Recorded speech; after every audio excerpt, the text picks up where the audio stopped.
22 प्रतिज्ञाओं में किसी धर्म को गाली नहीं दिया जा रहा, बल्कि बहिष्कार किया जा रहा। तो इस्लाम भी यही कहता है। यदि हम इस्लाम धर्म स्वीकार करते तो हम मूर्ति पूजा तो नहीं कर सकते ना, हम तो इस्लाम के सिद्धांत पर चलेंगे। तो बुद्ध मत का भी अपना एक सिद्धांत है, बाबा साहब ने उसके लिए जो 22 प्रतिज्ञाएं रखी है, जो स्वयं उन्होंने पढ़कर सुनाया है। तो ये लोग विरोध करते हैं जो बाबा साहब का फोटो खुद लेकर घूमते हैं। जो लोग कहते हैं कि इस्लाम को मिटने का खतरा है, वो इस्लाम को नहीं समझ रहा, गलत है। जो कह रहा हिंदुत्व खतरे में, वो हिंदुत्व को नहीं समझ रहा, गलत है। खतरा हो ही नहीं सकता अगर धर्म आपका सही है तो। बात समझिए, खतरा छापेमारी कहाँ होती है? डुप्लीकेट माल पर। ओरिजिनल हम प्रोडक्ट अगर बनाएंगे तो हम क्यों डरेंगे? तो अगर ओरिजिनल प्रोडक्ट है तो आप मत डरिए ना। डुप्लीकेट प्रोडक्ट है तो आप डरिएगा कि कहीं छापा न मर जाए, कहीं पब्लिक में पकड़ी न चली जाए, कहीं राज न खुल जाए, कहीं भेद न खुल जाए। नमस्कार, आप देख रहे हैं द जनता लाइव और मैं हूं आपके साथ नलिनी, और बातचीत के लिए मेरे साथ मौजूद हैं मौलाना हाफिज गुलाम सरवर साहब। सरवर साहब, एक बात बताइए, 22 प्रतिज्ञाओं को लेकर लगातार जो है बवाल मचा, फिर वो बवाल कुछ दिन बाद ठंडा भी हो गया, फिर दिवाली आई और दिवाली पर अयोध्या के जो महंत लोग हैं वो ये कहते नजर आए कि राजेंद्र पाल गौतम का जो सर काट कर लाएगा उसको 50 लाख का इनामी राशि मिलेगा। क्या कहेंगे? देखिए, ये तो बहुत ही दुर्भाग्यपूर्ण बात है कि एक धर्म विशेष को पहले कहा जाता था, जिस धर्म का नाम इस्लाम है, जिस धर्म से मेरा भी संबंध है, कि इनके यहाँ इनके धर्म के खिलाफ, जैसे पिछले दिनों नुपुर शर्मा की घटना घटी तो सर तन से जुदा के नारे लगे, तो हम लोगों ने नेशनल चैनल पर और बड़े बड़े अखबारों में और तमाम यूट्यूबों में भी खुले शब्दों में कहा कि इस्लाम में इसकी अनुमति नहीं है। कोई बयान अगर है तो ये प्रायोजित है, सुनियोजित है और ये किसी की शरारत है, उस पर कार्रवाई होनी चाहिए। हम लोगों ने मांग की, और जब घटना घट गई उदयपुर में तो भी हम लोगों ने मांग की। आज फिर वो लोग जो आरोप लगाते थे, उनके यहाँ भी अगर ये मामला है कि सर काट लाओ, पैर काट लाओ, 50,000 देंगे तो 50 लाख देंगे, ये न केवल असंवैधानिक है बल्कि अधार्मिक भी है, असामाजिक भी है और अमर्यादित है। और संतों को, मौलानाओं को, धर्मगुरुओं को ऐसे शब्दों से बहुत बचना चाहिए। ऐसा कौन सा ठेका उठा रखा है उन लोगों ने धर्म को बचाने का कि वो लोग जो है दूसरे के सर काटने की बात कर रहे हैं? देखिए, मैं बहैसियत मुसलमान ये कहता हूँ कि कहीं भी धर्म बचाने की बात अगर कोई कहता है वो पाखंडी है। धर्म बचाने की चीज़ नहीं है, धर्म धारण करने की चीज़ है। स्वयं पर अगर हम धारण करते हैं, हम स्वयं मुसलमान हैं, हम इस्लाम को बचाएंगे नहीं, इस्लाम पर चलेंगे। बचाने वाला पाखंडी है, झूठा है, मक्कार है। चलने वाला असल मुस्लिम है। हिंदू धर्म बचाने वाला अगर कोई ठेकेदार है तो वो पाखंडी है, चलने वाला हिंदू है। इसी तरह बुद्ध धर्म और दुनिया के सारे धर्मों की बात, धर्म धारण करने की चीज़ है, धर्म बचाने और भगाने और कम करने की चीज़ नहीं है। तो ये जो बयान आया अयोध्या के संतों के द्वारा वो सरासर गलत है, बेबुनियाद है। इस पर कानूनी कार्रवाई होनी चाहिए। सरकार को अविलंब ऐसे संतों को गिरफ्तार करके सलाखों में डालना चाहिए। ठीक है हाफिज साहब, आप खुद एक मुसलमान हैं, आप इस पूरे मुद्दे में किस तरह से राजेंद्र पाल गौतम के समक्ष उतरेंगे कि क्या आप उनके फेवर में हैं इस चीज़ को लेकर? नहीं, देखिए, ये अलग अलग मामला। जब 22 प्रतिज्ञा का जो मामला बना, भारत स्वतंत्र देश है और संविधान हमें इस बात की अनुमति देता है कि हम अपनी आस्था कहीं भी प्रकट करें। हम किसी भी धर्म को माने, हिंदू धर्म, इस्लाम धर्म, ईसा क्रिश्चियनिटी धर्म या कोई भी ऐसा धर्म हो, वो मेरा मामला है निजी, उस पर किसी का कोई मामला नहीं है। हमारी मर्जी, मैं मस्जिद जाऊँ, मंदिर जाऊँ, चर्च जाऊँ, गुरुद्वारे जाऊँ, बुद्ध विहार जाऊँ, मेरी मर्जी है। संविधान हमें स्वतंत्र करता है। तो जो राजेंद्र पाल गौतम ने किया वो उन्होंने अपनी मर्जी से किया, कोई बाध नहीं कर सकता। कानूनी बाध्यता नहीं है, संवैधानिक बाध्यता नहीं है।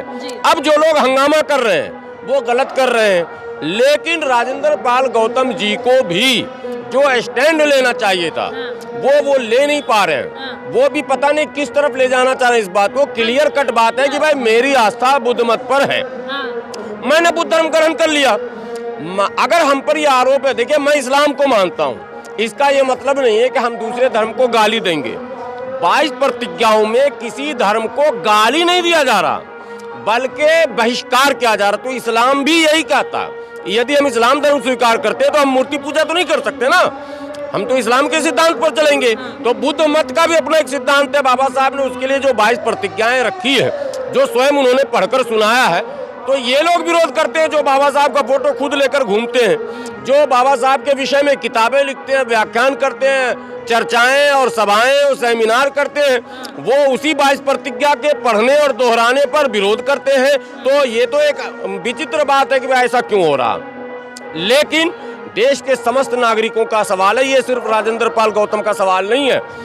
आप अगर किसी एक व्यक्ति को बाध्य करते हैं तो कल गुलाम सरवर को भी आप बाध्य कर सकते हैं, कल आप किसी और लोगों को भी बाध्य कर सकते हैं। तो ये सिस्टम नहीं चलने वाला भारत में, और ये बिल्कुल गलत रास्ते पर देश जा रहा। सरकार को इस पर सख्त से सख्त कार्रवाई करनी चाहिए और लोगों को ये संदेश देना चाहिए कि भारत में संवैधानिक व्यवस्था है, सभी लोग पूर्ण रूप से स्वतंत्र है, वो अपनी आस्था के अनुसार जहां चाहे रहें। पर कहा जा रहा है कि हिंदू और हिंदुत्व दोनों ही खतरे में है इन 22 प्रतिज्ञाओं से। कहीं खतरे में नहीं है कोई। खतरे में जो वो होता है, देखिए आप दो चीज मैं आज बताऊंगा आपको कि दिल्ली में एक व्यक्ति कपिल मिश्रा जब आम आदमी पार्टी में था तो बगैर किसी बॉडीगार्ड के वो चला करता था। जब वो आम आदमी पार्टी को छोड़कर कांग्रेस में कुछ दिनों के लिए गया, तब भी बगैर बॉडीगार्ड के था। उसके बाद भाजपा में गया, अब बॉडीगार्ड लेकर Y+ में चलता। क्यों? कपिल मिश्रा तो कल भी वही था, आज भी वही है, न उसका घर बदला, न खानदान बदला, न कुछ बदला। डर क्यों आ गया? गलत लोगों को डर होता है, खतरा उसको है जो गलत है। जो लोग कहते हैं कि इस्लाम को मिटने का खतरा है, वो इस्लाम को नहीं समझ रहा, गलत है। जो कह रहा हिंदुत्व खतरे में, वो हिंदुत्व को नहीं समझ रहा, गलत है। खतरा हो ही नहीं सकता अगर धर्म आपका सही है तो। बात समझिए, खतरा छापेमारी कहाँ होती है? डुप्लीकेट माल पर। ओरिजिनल हम प्रोडक्ट अगर बनाएंगे तो हम क्यों डरेंगे? तो अगर ओरिजिनल प्रोडक्ट है तो आप मत डरिए ना।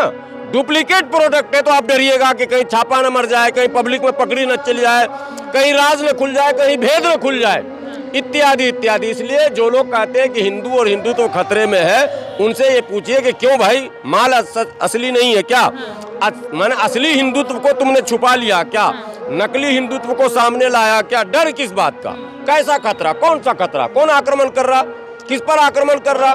ना तो कोई सांस्कृतिक आक्रमण है, न धार्मिक आक्रमण है, न कहीं कुछ नहीं है। सब लोग सामान है, मजे में रह रहे हैं भारत में। आप डिस्टर्ब कर रहे हैं, आप डिस्टर्ब कर रहे हैं। आप कह रहे हैं ऐसे नहीं करोगे, ऐसे करोगे, वैसे नहीं करोगे, ऐसे रहोगे। ये नहीं चलने वाला। भारत स्वतंत्र देश है, संवैधानिक व्यवस्था जब तक है, गुलाम सरवर पूरी तरह से आज़ाद है। जहां इसकी आस्था होगी वहां जाएंगे, कोई हमें नहीं रोक सकता और कोई मुसलमान भी हम पर फतवा नहीं दे सकता। जब हम अपने घर में हैं तो हमारे घर को अधिकार है बोलने का, हमारे पिता को अधिकार है, माता को अधिकार है, भाई को अधिकार। इसी तरह जब हम अपने धर्म में हैं, हमारे धर्म के लोग हमको समझा सकते हैं कि तुम गलत रास्ते पर जा रहे हो।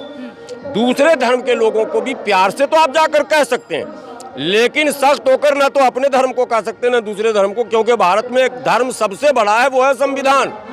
और संविधान ने सबको स्वतंत्र कर रखा। मेरी पत्नी भी स्वतंत्र है, मेरी हुकूमत जबरन नहीं चलेगी। प्यार की भाषा अलग है, संविधान की भाषा अलग है। तो ये जो स्वतंत्रता पर पहरा, आजादी पर पहरा जो लगाया जा रहा, ये पहरा नहीं चलने वाला। आजादी पर पहरा आप नहीं लगा सकते भाई। केजरीवाल जी जो हैं आम आदमी पार्टी से बिलोंग करते हैं, राजेंद्र पाल गौतम जी ने इस्तीफा दे दिया, उनकी तरफ से कोई टिप्पणी नहीं आई और वो कहते हैं कि मैं अम्बेडकरवादी हूँ। राजेंद्र पाल गौतम जी ने इस्तीफा नहीं दिया है। राजेंद्र पाल गौतम जी आम आदमी पार्टी के विधायक हैं और राजेंद्र पाल गौतम बहुत गलत फैसला ले रहे हैं। उनकी राजनीति हमेशा के लिए समाप्त हो जाएगी। मैंने आज से, जिस दिन ये घटना घटी थी 22 प्रतिज्ञा वाला मामला, उसके 2 दिन बाद मैंने कहा था, आज मैं फिर कह रहा हूँ, उनको केजरीवाल को घेर लेना चाहिए था उसी दिन के तुमने हमसे इस्तीफा मांगा क्यों? उन्होंने कहा केजरीवाल जी ने हमसे मांगा नहीं। अरे मांगा नहीं तो तुमने दिया क्यों? चोर हो क्या तुम गलत हो क्या? राजेंद्र पाल गौतम, अगर आपने गलत काम नहीं किया तो आपने इस्तीफा क्यों दिया?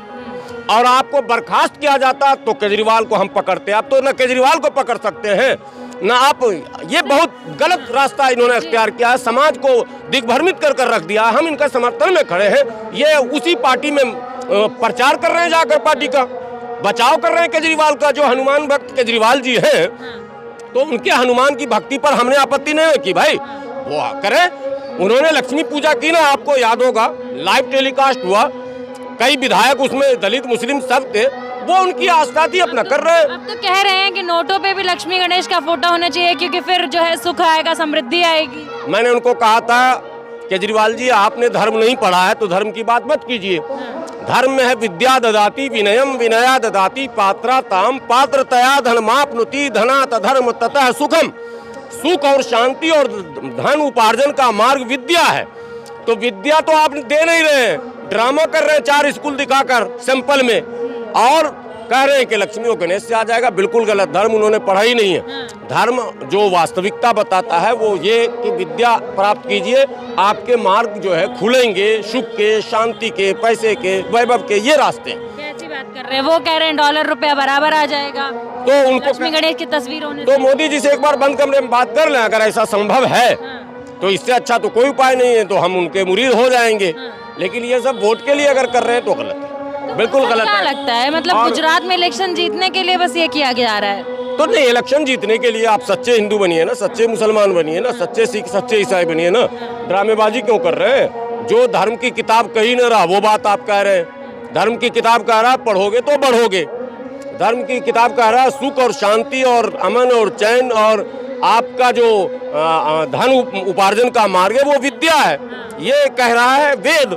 मैंने जो श्लोक पढ़ा वो वेद का था, और सारी किताबों में विद्या ददाति विनयम लिखा जाता है। पूरा श्लोक है विनया ददाति पात्रताम पात्रतया धनमाप्नुति धनात धर्म ततः सुखम। तो सुख, शांति, धर्म, धन सब तो आ रहा है विद्या से। आप कह रहे हैं लक्ष्मी जी की फोटो छापने से आएगा, तो छापिए ना, आप तो पूजा कर रहे हैं।